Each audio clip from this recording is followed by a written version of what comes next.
Would you like me to sort your delivery? You are generous as you are divine, oh booty queens and booty queens. I don't give a damn what you're entitled to. So if you don't like it, you can take back your food and your castle and right off. You should treat books with more respect. Welcome to Mystery Pony Fiction, hosted by the Mystery Fluttershy fan. Human fan demands Equestria conform to Head Conan by Mockingbirb. Author's note: the library has been called by several different names in different Hasbro and Hasbro authorized properties and products. See mlpfandom.com/wiki/Golden Oak Library.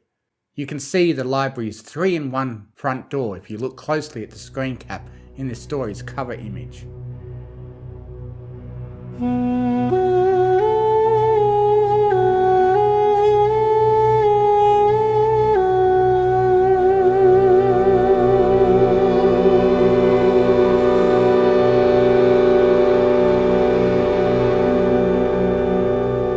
Ponyville's resident human knocked on a door set into a tree.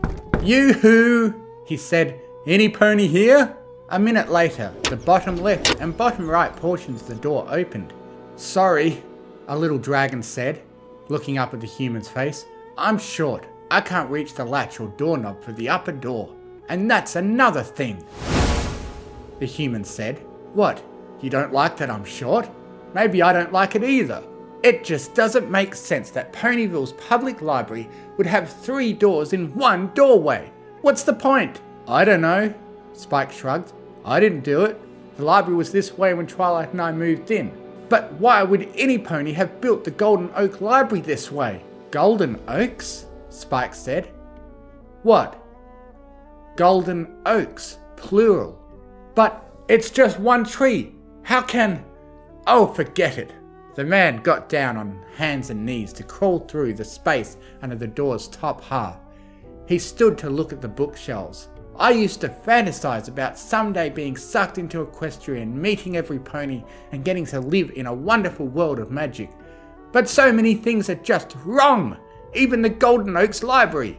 Books and Branches Library," Spike said. "But just a minute ago it was—" "Never mind." The man leafed idly through a book called Forbidden Magics. "Do not read." He said, "So many things about this place just don't fit my headcanon." "What? Your head Conan?" "No, you silly lizard. A Conan would be a barbarian." The man's eyes skimmed over a page. "Of course, that's the answer."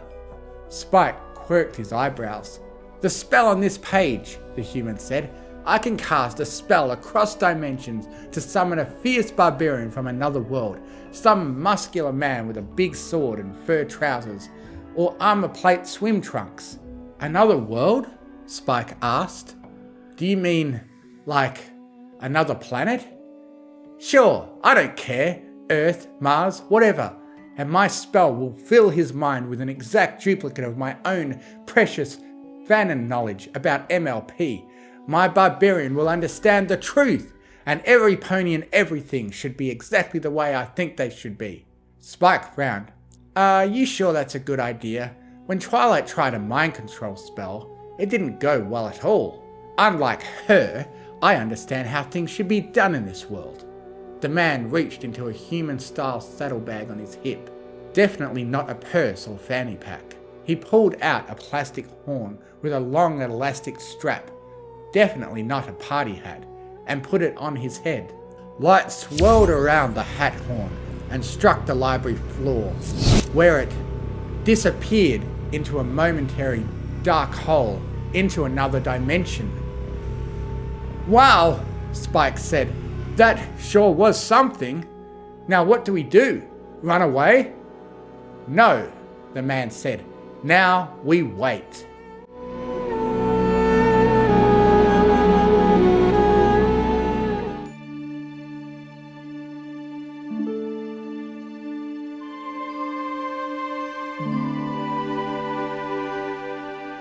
Later that morning, the man had returned to Fluttershy's new animal menagerie and sanctuary, where he lazed about receiving free room and board for being some kind of weird new animal never before known to pony science. He was sitting in a lawn chair on the grass outside her cottage, reading a comic book, when Fluttershy came running. She said, "It's terrible! There's another one of you, I think, maybe." She blinked. "Or maybe it isn't one of you. I can't really tell." The man sighed. "Is it in town?" Fluttershy nodded. "I'll go take a look." The man laid his comic book down, got out of his, actually Fluttershy's, chair and walked towards the centre of town.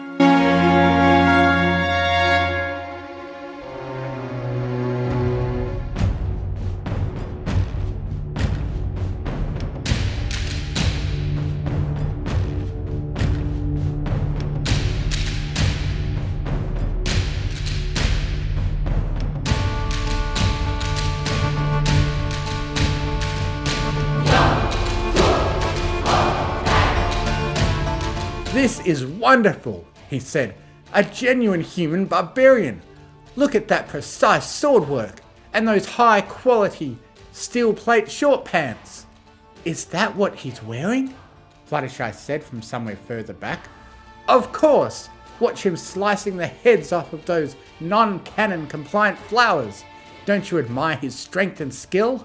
Fluttershy winced as the barbarian invader used his sword to hack and slash a sales display of daisies. The flower sellers to whom the flowers belonged had, of course, protected themselves from errant swordplay by collapsing to the ground and taking turns shouting, "The horror! The horror!" just so every creature would know they were down there and maybe please not step on them. "I'm sure his helmet is very nice too," Fluttershy said. "It looks almost Felician or Roman. But why is he so angry?" The scantily clad, sword-wielding creature slashed at an awning overhead, exposing any pony who should walk underneath it later to harsh, unforgiving sun. "Why is he so mean?" Fluttershy complained.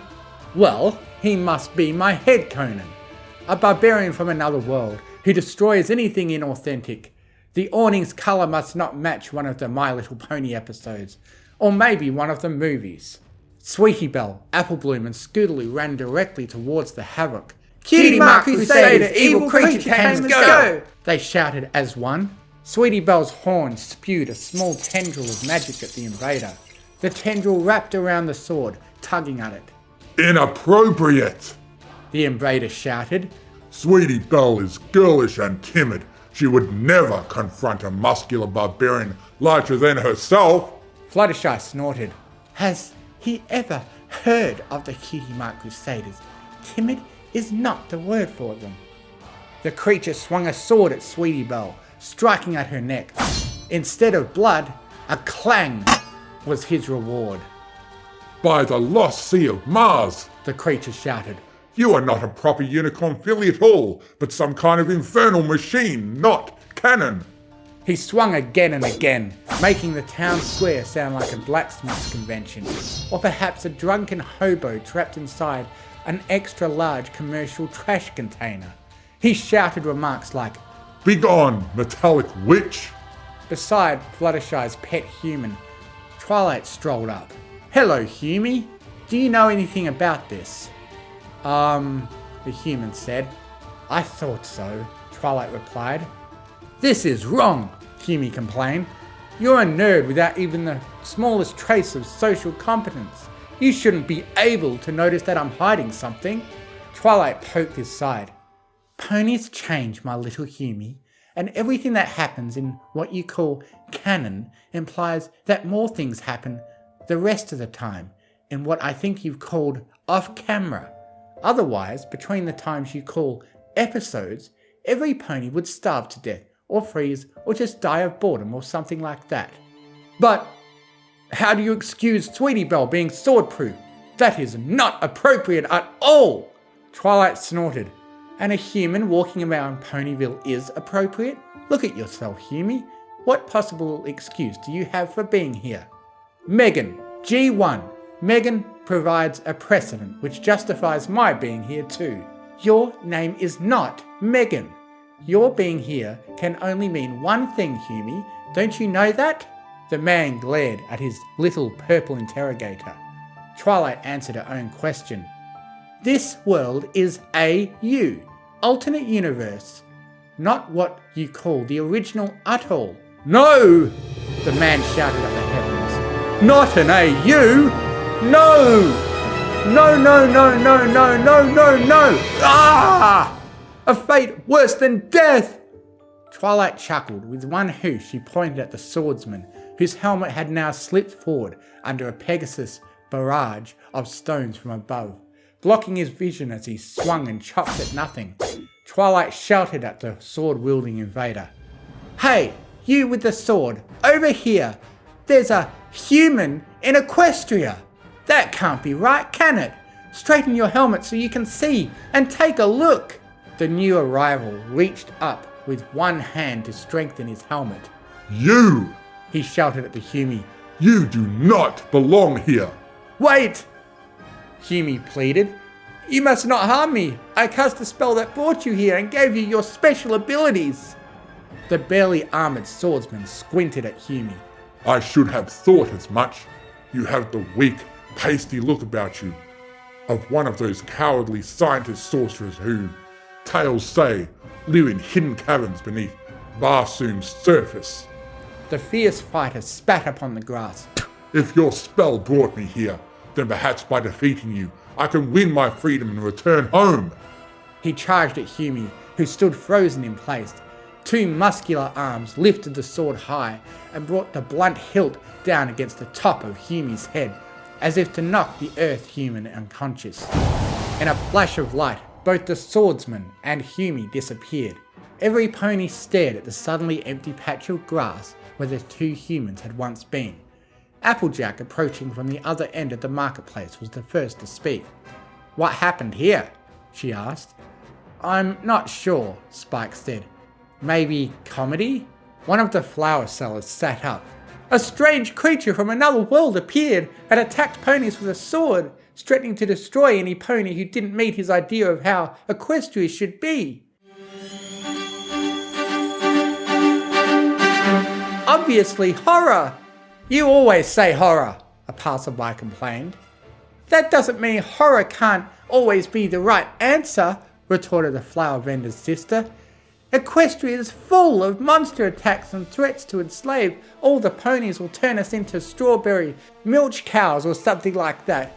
Equestria is full-time horror, 24/7, whenever the place seems peaceful for a moment. That isn't safety, it's just building suspense. What even was that thing? Rainbow Dash asked from above, where she had been dropping rocks on the Martian helmet earlier to see how loud a bong noise she could make and to distract the invader from attacking Sweetie Belle. Seems pretty random to me. Fluttershy snorted.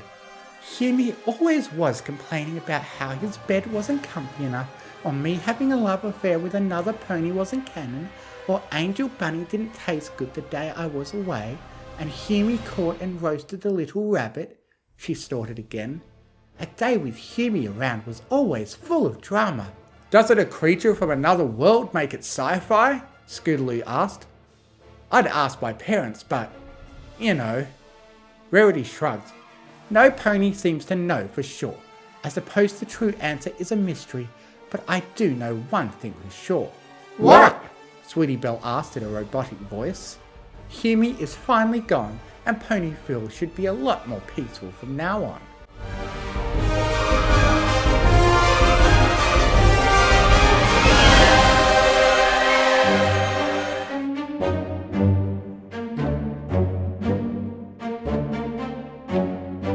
What do you mean you don't have any My Little Pony props? Hume complained. I want to go back there and get vengeance against my enemies who let a Martian swordsman hit me on the head. Also, I never found out how the latest Power Ponies issue ends.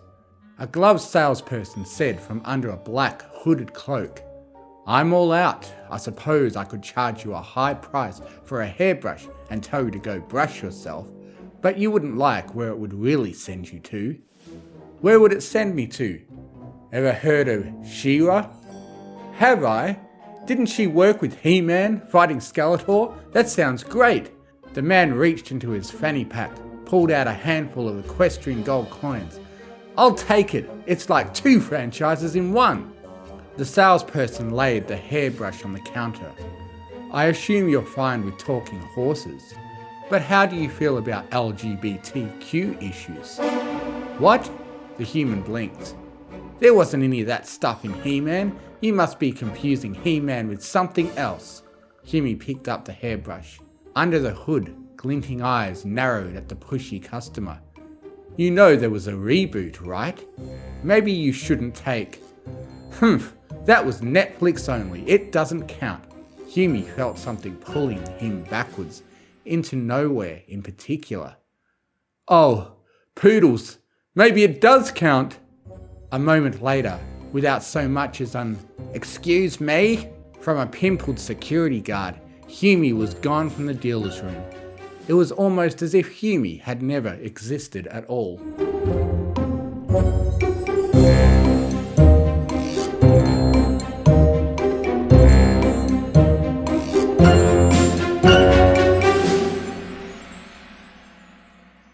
Thank you for listening. If you enjoyed what you heard, please consider joining my Patreon, patreon.com/TMFF, to get early access to audiobooks and to be able to request I do a reading of what you want, provided the author approves. Thank you to Artlist.io for providing the massive music and sound effect library that I have to work with. And most of all, thank you to the bronies who write the amazing stories that inspire me to make these. Fluttershy and Izzy are best ponies. I now have a Discord server where you can join in and chat with other fanfiction fans. If you enjoy what I do, you can donate to me on Ko-Fi, links in the description.